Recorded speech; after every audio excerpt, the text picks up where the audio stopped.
Assalamualaikum warahmatullahi wabarakatuh. Waalaikumsalam warahmatullahi wabarakatuh. Bismillah, alhamdulillah, salatu wassalamu ala rasulillah wa ala alihi wa sahbihi wa mawala amma ba'du. La haula wa la quwata illa billahil aliyil azim. Alhamdulillah, pada pagi hari ini kita bertemu lagi dalam mata pelajaran fikih ya, fikih kelas 10. Mohon maaf kemarin karena terbenturnya waktu ya bersamaan dengan ujian kelas 12, ujian kelas 9 yang MTS dan lain sebagainya, maka ada materi yang belum bisa saya sampaikan. Maka dari itu mumpung ada kesempatan sebelum liburan ya, saya selakkan ya, selakkan itu bahasa Indonesia. Saya sempatkan untuk membahas materi yang belum dibahas ini, yakni konsep fikih dan ibadah dalam Islam. Sebelum kita mulai pelajaran, kita berdoa dengan suratul Fatihah. Semoga pelajaran pagi hari ini bisa berjalan dengan lancar. Amin. Al-Fatihah.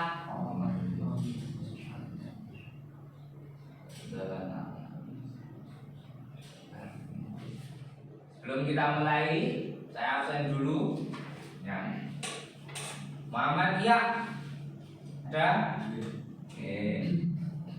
Terfadila, Sakila, Rahmat Aditya, Alina Putri, Mas Rotul Maulidia, Muhammad Sultanil Adim, Muhammad Rosufi. Napa winane Kak Masuk? Sakit. Oh, sakit itu izin sok ngoro Kak mlebu wae ya. Maulida Sarunomo isisan. Ini Kak Masuk, Kak Masuk izin nggih. Muhammad Amplong. Ya, jangan kalau tidak bisa masuk, aman izin. Nanti insyaallah akan diizini. Dah, kita masuk ke materi, yakni konsep fikih dan ibadah dalam Islam. Ayo, ada yang tahu fikih itu apa? Ayo, apa? Fikih. Ayo, ada yang tahu fikih? Fikih? Syarah. Ayo, ada lagi. Apa? Hukum. Ada lagi? Nah, kita buka slide selanjutnya. Kasih naung paling mampuin. Turuan.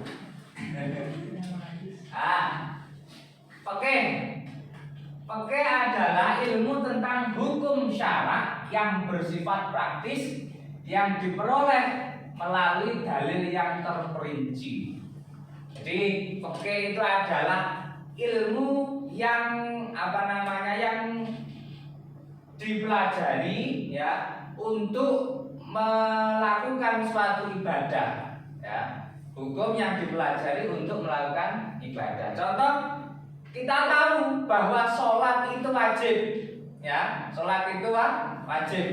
Akan tetapi dalam cara melaksanakannya kita butuh hukum fikih untuk melakukan sholat. Ada niat, ada membaca Fatihah, ada rukun, ada syarat sah, ada hal-hal yang membatalkan, ada hal-hal yang disunahkan, ada hal-hal yang diwajibkan, yang dimakruhkan, yang diharamkan, itu dinamakan fikih. Fikih, kita lanjutkan. Fikih memelihara hukum furu', ya, hukum keagamaan yang tidak pokok secara mutlak atau seluruhnya atau sebagiannya. Fikih adalah materi hukum itu sendiri, baik yang seperti qat'i maupun yang bersifat dzanni. Ya. Apa itu qat'i? Qat'i itu sudah pasti, ya. Qat'i itu apa? Ibadah yang sudah pasti. Selanjutnya adalah dzanni yang bersifat apa? Perasaan. Ya, yang bersifat perasaan. Rasani. Nah, itu tidak diperbolehkan. Ya. Adu-adu koncone. Awakmu iki lho dilokno arek kae. Jare kae awakmu apa durung adus dino adus. Nah. Itu dinamakan dzanni. Kita lanjutkan. Ruang hukum fikih, ruang lingkup fikih. Ruang lingkup itu adalah cakupan atau bahasannya. Apa sih yang dibahas dalam fikih? Ya, itu dinamakan ruang lingkup. Semua hukum yang berbentuk amaliyah untuk diamalkan oleh setiap mukallaf, ya. Mukallaf itu adalah orang yang sudah dibebani atau diberi tanggung jawab melaksanakan ajaran syariat Islam dengan tanda-tanda balik, berakal, sadar, sudah masuk Islam. Jadi ana sing durung balik. Jenggot-jenggoten ngono to. Durung balik. Ya, mukallaf adalah orang yang sudah diwajibkan melaksanakan hukum Islam. Nah, itu dinamakan mukallaf. Nah, syaratnya mukallaf itu yang pertama adalah baligh. Baligh kalau apa namanya?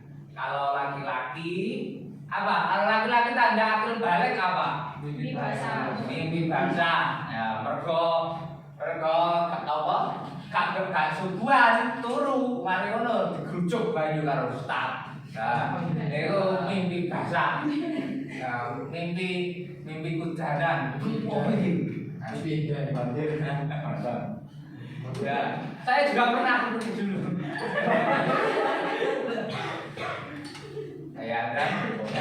Ayah kan, ya ini wis keber lah. Nah, setelah itu apa namanya? Kadang tangan lah, kadang tangan dulu. Ini cuman itu rumahnya. Sering santri ya. Hari ngono, karo moro grujuk banyu apa mbok banyu teko apa desane iku ceret apa ngaran iku leko ya sapa lah iku disokno sor. Hari ngono langsung tuku pipis langsung nang jijik. Kancaku gak tambah men. Mari digrujuk ngadeg ya. Mbok iku sadar kok aku ngarane gak sadar. Mari lu turu maneh. Aku kan gak kroso. Gak moro tangi-tangi aku kok moro telas.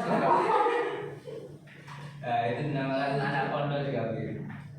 Nah, akil balik kalau laki-laki itu sudah pernah mimpi basah. Nah, atau kalau umurnya itu sekitar 17, ya sudah melebihi 17. Aku kok gak mimpi basah aku. Nah, kalau umurnya sudah 17 lebih, nah maka itu sudah diwajibkan atau sudah dinamakan balik.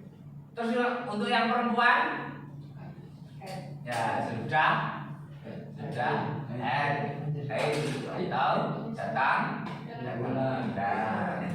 Itu apa namanya tanda-tanda balik. Yang selanjutnya berakal, ya. Berakal ini ada apa namanya? Ada divisi macam-macamnya. Berakal selamanya tidak apa serak. Oh, boleh lah ya. Oh, boleh dan berakal ya. Itu intinya orang tersebut tidak tidur ya, tidak tidur.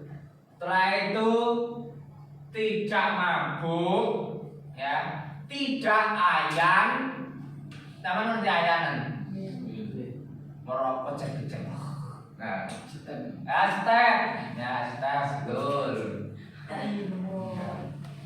Selanjutnya apa lagi? Ayan. Selanjutnya adalah gila. Nah, Nah, jadi orang yang tidak gak ayangen, gak turu, gak mendem, gak gendeng, ya itu dinamakan berakal. Wah ditakoni, iki duit piro? 10.000. Nah, itu jenenge berakal wis ngono ae. Mas yo gak iso nulis, mas yo gak iso maca. Pokoke nek wong ngerti duit berarti berakal. Sadar, ya pokoknya sadar disengaja melakukan suatu ibadah. Moro enek moro wong salat. Duh, aku mang lapo yo? Ya. Mari salate selesai. Loh, aku mang lapo yo? Nah, itu tidak sah karena tidak sadar. Terus selanjutnya lagi sudah masuk Islam. Nah, ini yang paling penting. Karena fikih ya ibadah-ibadah itu syaratnya sudah harus masuk Islam. Sebelum saya lanjutkan, ada pertanyaan dari sini. Ya. Bentar, videonya saya lihat dulu. Oh, masih ngerekam.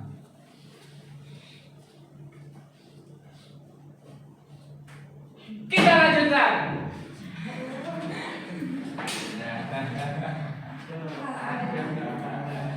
Nah, ini untuk Untuk reaction jantung. Ya, senam jantung namanya. Kita lanjutkan perbedaan fikih dan syariat gitu. Ya. Nah, kelihatan. Nah, saya bacakan aja.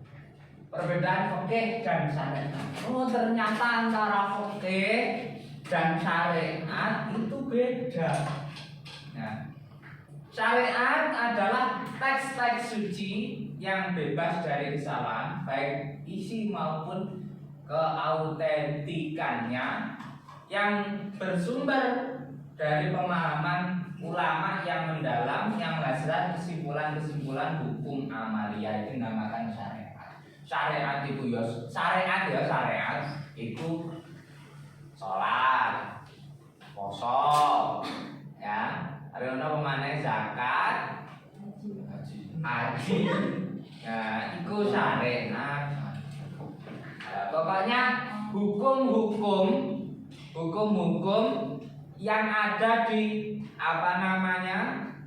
yang ada di sholat, ya, ada di puasa dan lain sebagainya itu dinamakan syariat. Nah, kalau fikih, ya, fikih itu bagaimana? Ya, fikih, ya, itu adalah tata caranya.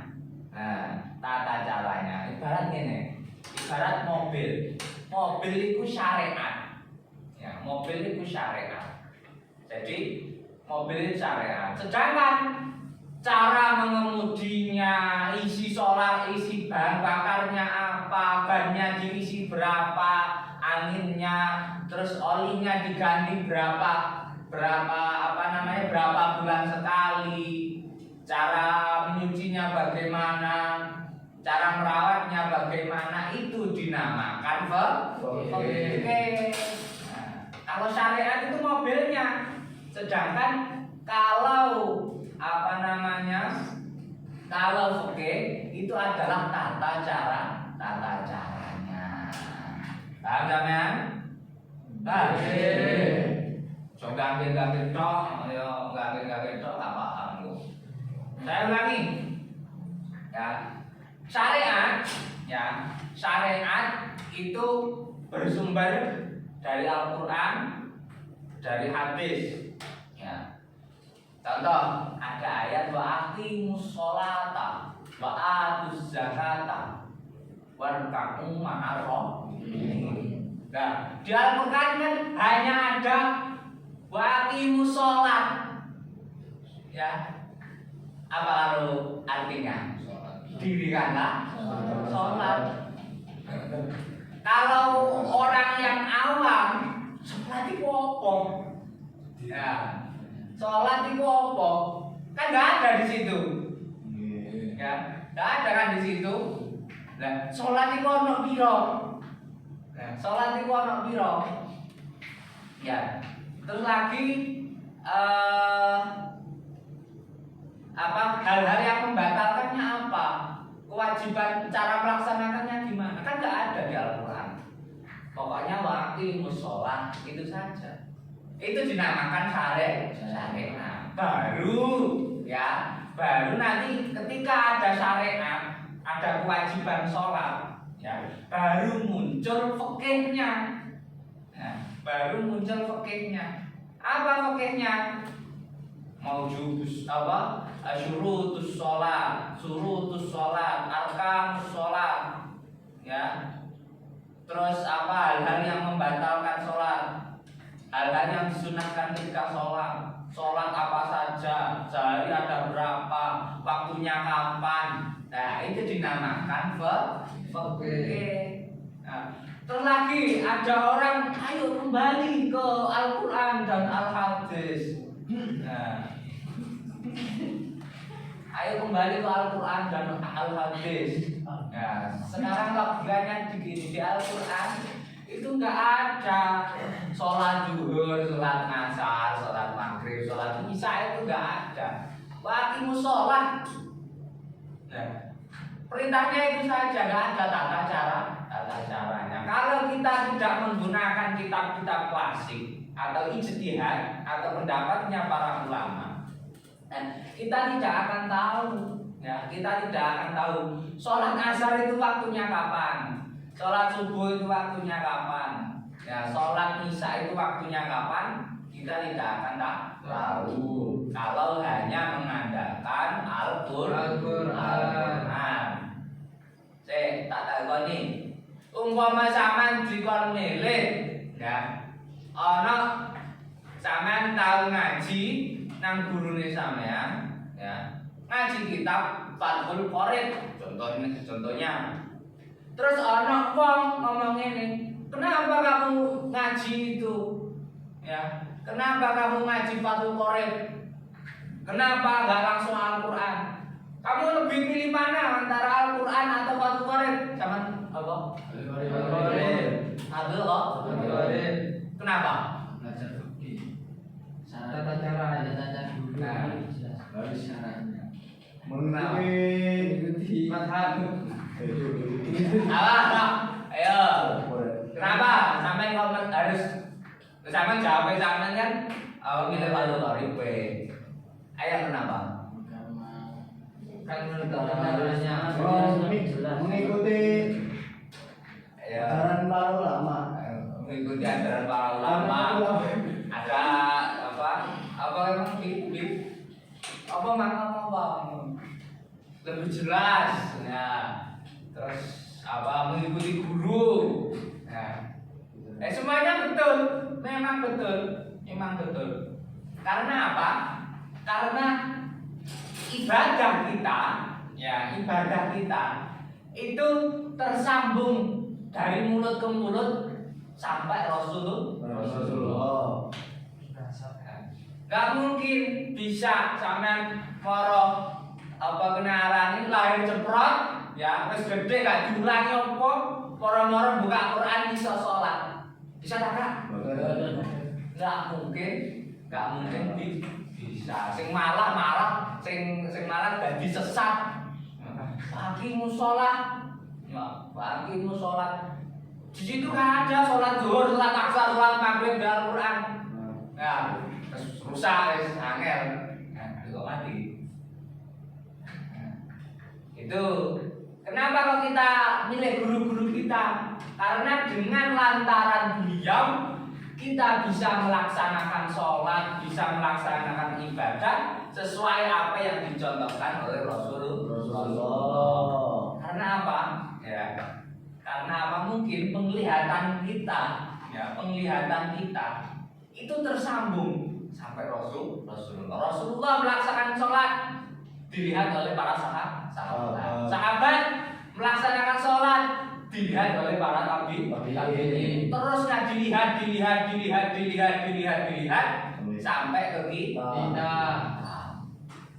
Terus lagi ada buku panduannya yakni buku panduan kitab Oke. ada banyak, ada Safinatus Shalah. Zaman tahu ngaji kitab apa? Safinatus Shalah, Safinatus Najah, Safinatul Tauhid, Fathul Qorib. Apa?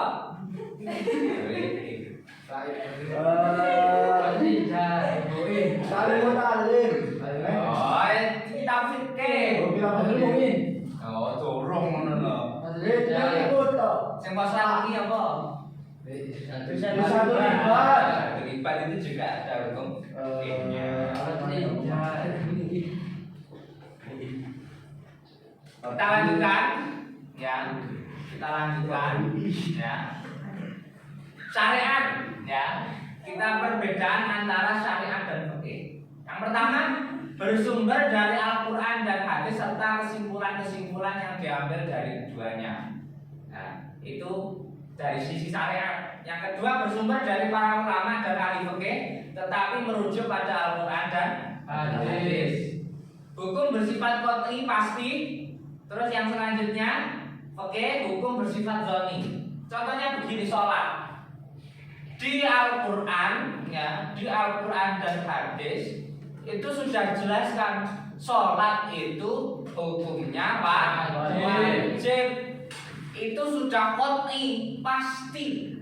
Ya, itu sudah qat'i pasti. Nah, sedangkan diolah lagi di fikih ya, hukumnya bersifat dzanni. Maksudnya apa? Hal-hal yang membatalkan. Nah, hal-hal yang membatalkan sholat, apa namanya? Hal yang perkara yang dilaksanakan sebelum sholat itu apa saja? Ya, rukunnya itu ada berapa?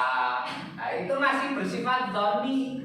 Maksudnya apa? Dari ulama satu dan ulama yang lain itu beda.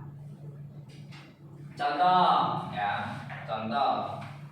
Ada kalau Imam Syafi'i, ya, kalau Imam Syafi'i itu bersentuhan kulit antara laki-laki dan perempuan, walau tanpa syahwat, itu membatalkan wudu atau tidak? Membatalkan. Ada ulama di lain madhab, ya, itu tidak membatalkan. Nah, ini dinamakan fikih ini di sini pasti ada perbedaan.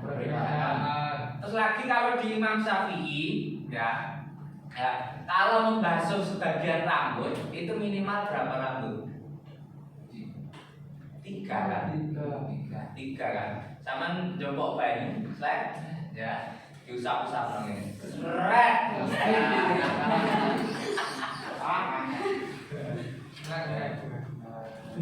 Kalau di apa? Di mazhab lain, ya, itu berbeda lagi tata caranya. Kita ambil ketika basuh wajah, kita ambil wajah, langsung ke belakang, sekalian rambut, ya, sekalian kuping. Nah, itu ada. Jadi fikih, ya, fikih itu sifatnya dzanni. Dzanni itu apa? Hanya prasangka yang didasarkan pada dalil Al-Qur'an dan hadis. Nah, bukan prasangka, umpama sholat digawe ngene no piye ya? Nah, umpama mentut gak batalno sholat no ya apa ya? Nah, itu bukan prasangka yang didasari Al-Qur'an dan hadis, enggak. Itu hanya nafsu. Nah, kita lanjutkan. Hukum syariat hanya satu, tetapi harus ditaati oleh semua umat. Terus sedangkan fikih berbagai ragam cara pelaksanaannya. Sudah paham dari sini? Belum? Nek durung paham takono paham, ngomong paham, nek durung takono durung. Dereng ya, maksudnya begini. Yang sudah saya jelaskan tadi, sholat itu seluruh dunia, ya, ulama seluruh dunia dari mulai Nabi Muhammad sampai sekarang, ya, itu mengatakan sholat itu Wajib. Ya, itu syariat, itu syariat. Sedangkan fikihnya, ya, fikihnya itu berbeda-beda. Nah, tata caranya, ya, ada yang menganggap kentut itu membatalkan. Ada yang mengatakan kentut itu tidak membatalkan. Ada yang mengatakan bahwa ruku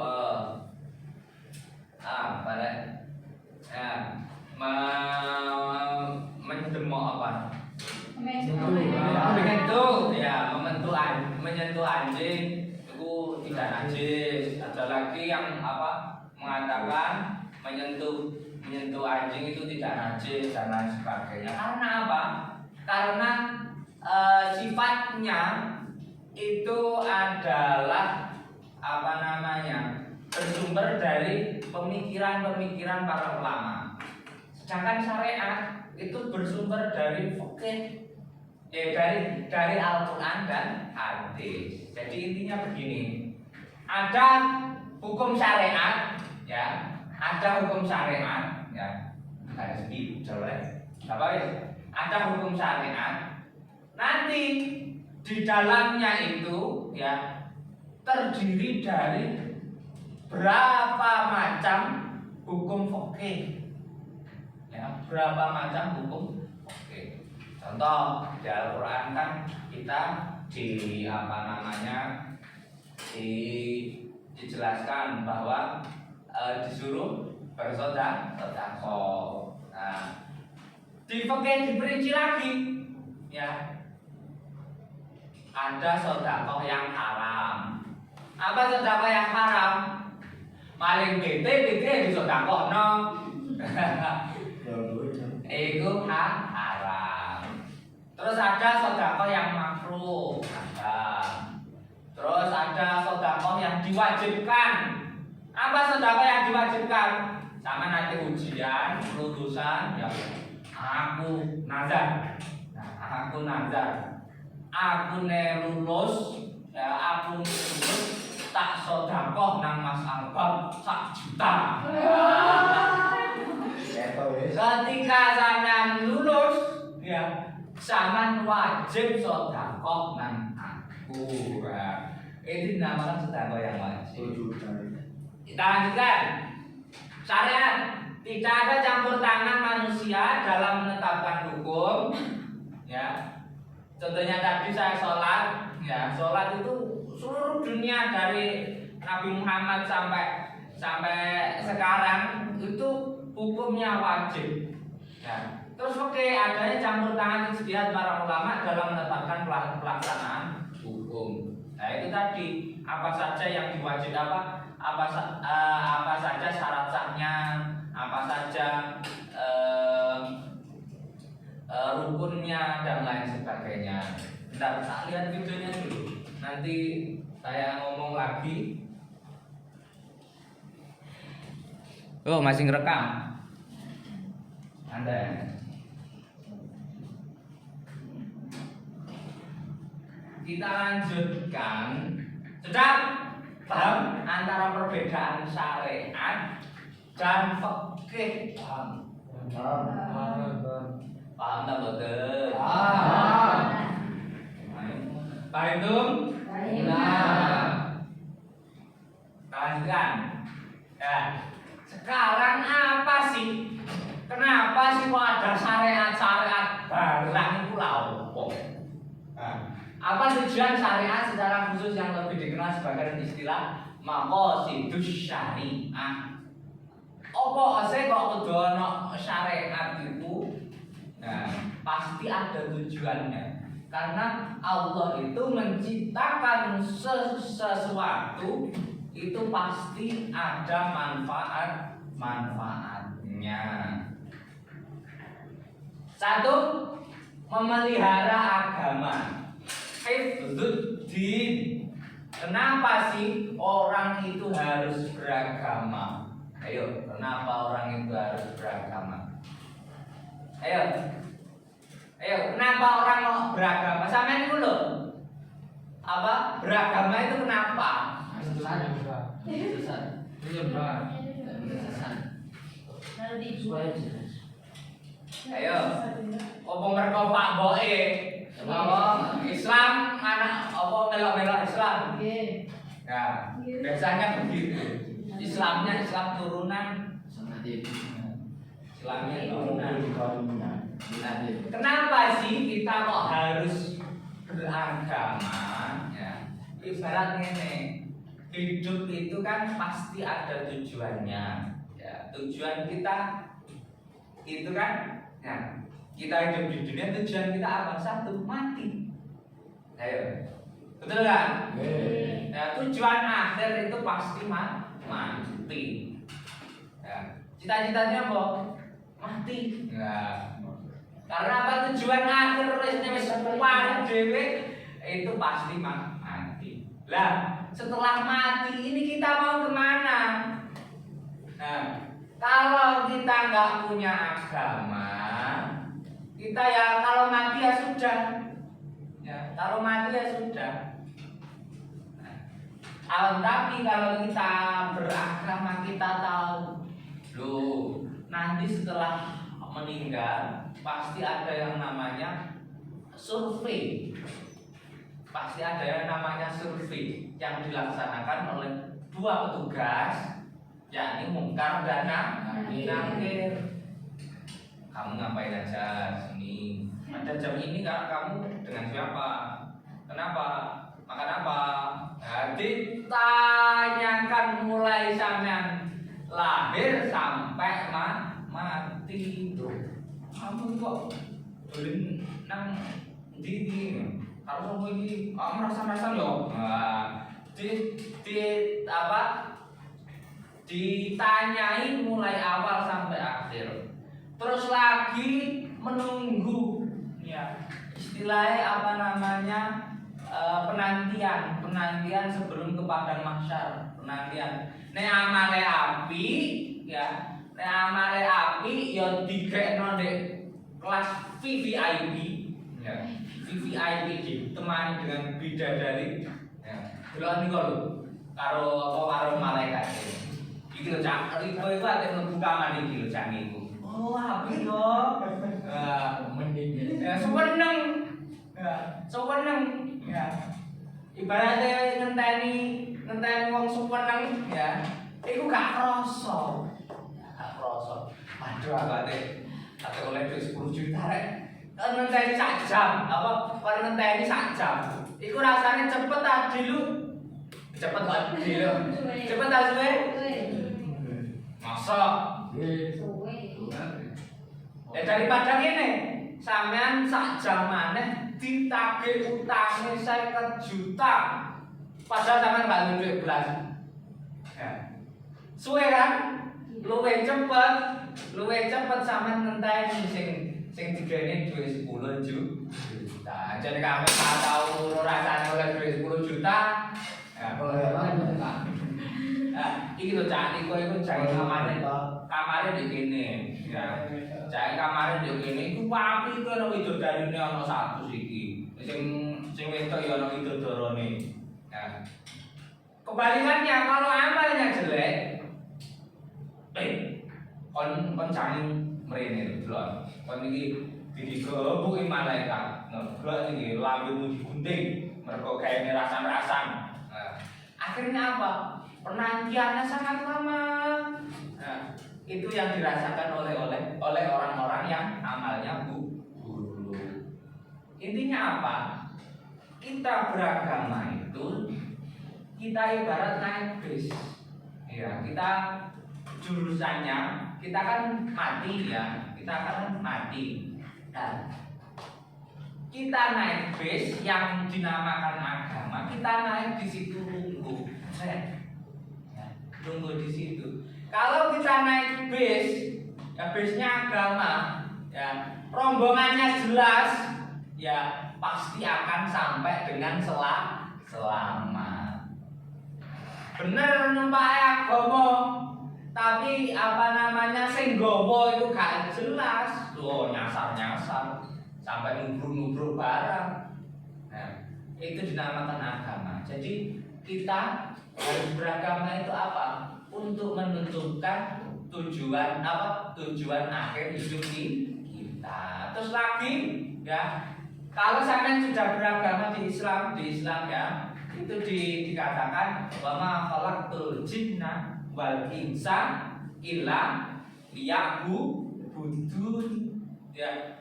Tidak lain dan tidak bukan saya menciptakan jin dan manusia semata-mata hanya untuk beribadah. Nah, itu hifdzuddin, menjaga agama. Terus selanjutnya memelihara jiwa. Ya, memelihara jiwa. Kenapa kok harus dipelihara jiwanya? Karena jiwa kita itu adalah pemberian Allah Subhanahu wa taala yang harus kita jaga dan harus kita relakan ketika sewaktu-waktu diambil oleh Allah. Maka dari itu hukum bunuh diri itu haram. Anak saya pengen bunuh diri. Waduh, yo masuk apa ngarane dan lain sebagainya, sekolah itu seneng masalah bro. Ya. Akhirnya menang dhuwur tingkat pondok itu. Diut. Orang bunuh diri lah berhantung kok pondok itu. Karena ya, jangan sampai bunuh diri. Nah, memelihara jiwa ini dimaksudnya bagaimana? Di syariat ya, itu kan ada larangan, dilarang membunuh saudara sesama muslim. Tujuannya begitu. Nah, kalau tidak ada hukum seperti itu, ya wong mateni bendina kaya lumrah. Aku ini paling mateni karo ibu. Wong karo ibu jengkelno aku ateni aku marah. Kalau nggak ada syariat, ya begitu. Sama seperti hewan. Hewan paling mau mari mangan kancane yo ngono. Wah, luwe tak. Kanca kuwi saking ora tak pangan ae. Dan membedakan antara manusia dan hewan. Tuh, memelihara jiwa. Yang selanjutnya hifdzul aqli. Ya, hifdzul aqli. Ada hadis tolabul ilmi faridatun ala habis ini tolabul ilmi faridatun ala kulli muslimin wal muslimah. Ya. Belajar mencari ilmu itu wajib hukumnya bagi para muslim dan para muslimah. Fungsinya apa ya? Ini bener akli ini. Akale sampean cek gak dadi waktu. Ya, cek gak dadi waktu. Ya, maksudnya apa? Otak kalian, kecerdasan sampean itu biar bertahan. Ayo, ini sampean mulai lahir ya gak tahu sekolah, gak tahu gembul uang, gak tahu krungu swara-swara, wis pokoke dijerbu. Iku umpama wong gedhe kok metu, iku padha kaya menungsa lumrah utawa padha kaya kewan. Padha kaya kewan. Soale apa? Ngerti nih mangan karo ngombe tok. Ayo, persamaan kita dengan manusia itu apa? Perbedaan kita dengan hewan itu apa? Ya, hewan nggak punya akal. Ya, sedangkan kita manusia memiliki akal.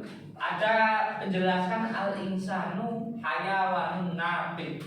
Loh. Manusia itu adalah hewan yang bisa berbicara. Lah orang berbicara itu pasti memiliki akal. Tuh, kita pasti pernah belajar berbicara dan lain sebagainya. Kenapa sih tolabul ilmi itu faridatun? Karena apa namanya digunakan untuk hifzul akli, untuk menjaga akal sampean ya. Sampean diparingi asale lho ya, asale sampean kabeh itu diberi kecerdasan, yang sama ya. Wong mangan padha segone ya, ombe padha bayune ya, padha jajane ya, padha disangoni. Kenapa kok berbeda? Karena apa? Karena pengalaman dalam thalabul ilmi atau menerima sesuatu ya itu berbeda. Itu paham teman? Terus kita lanjutkan memelihara keturunan. Ya. Ketika sampean apa namanya menjadi orang baik, ya, menjadi orang yang taat beragama, insya Allah nanti keturunannya ya akan diberikan sama dengan kita, ya, akan diberikan sama dengan kita. Itu ya hifzun nasl. Yang selanjutnya hifzul mal, memelihara harta. Syariat ini fungsi syariat, tujuan syariat ya. Yang selanjutnya adalah memelihara harta. Kenapa kok harta dipelihara? Karena apa? Di syariat itu ada penjelasan bahwa dilarang mencuri. Dilarang mencuri. Maksudnya apa? Dilarang mengambil harta orang lain. Ya, akhir kok nek ono kebenaran nek ono larangan mencuri. Ya apa dadine? Enggak karu-karuan. Gak karu-karuan. Moro dijupuk iya, ketok moto dijupuk. Mari ngono maling jupuk. Dijupuk kancane. Sing dijupuk kancane kuwi dijupuk kancane maneh. Ya mari ngono kancane kancane sing jupuk mang ya dijupuk karo kancane ya wis ngono bulet. Ya akhirnya apa? Akhirnya enggak karu-karuan. Maka dari itu dilarang adanya mencuri harta orang lain, dikarenakan untuk hifzul mal atau memelihara harta. Dari sini ada yang ditanyakan, teman. Ya, pesan saya sebelum liburan, tolong dijaga badannya, ya, hifzul nafasnya dijaga, hifzuddin dijaga. Ya, karena sekarang itu sehat itu mahal. Ya. Titik loro, titik kok berbeda. Cuacanya sekarang itu berbeda. Sekarang kan musim apa? Musim nasdem. Panas adem. Ya, awan panas, sore adem. Akhirnya apa? Nang badan itu gak enak. Gimana kalau liburan, ya? Jangan nedolan gowo helm ya. Aja nang Jakarta gak gowo helm. Lama. Kok polisi Mampir. ngobel aku yo. Asal hubungan nang kantor polisi. Sudah ya, pokoknya jaga kesopanan, dijaga badannya, lalu di jalan hati-hati, karena sekarang banyak. Enak sing nginian di stroke. Nanti di kono Aloha. Apollo. Ya. Mari kono apa? Udel. Sampeyan pengen bunuh diri kalau ora nang sore ban kono ae. Ora udel, ndak sing putu lah gak kroso bisa. Terus lagi kalau liburan ya, ada liburan jangan kalau taman liburan nang pantai ya ojo sore budale. Ya, tutup kono aja sampai sore. Ya. Karena apa? Sekarang itu ombak lagi besar-besarnya.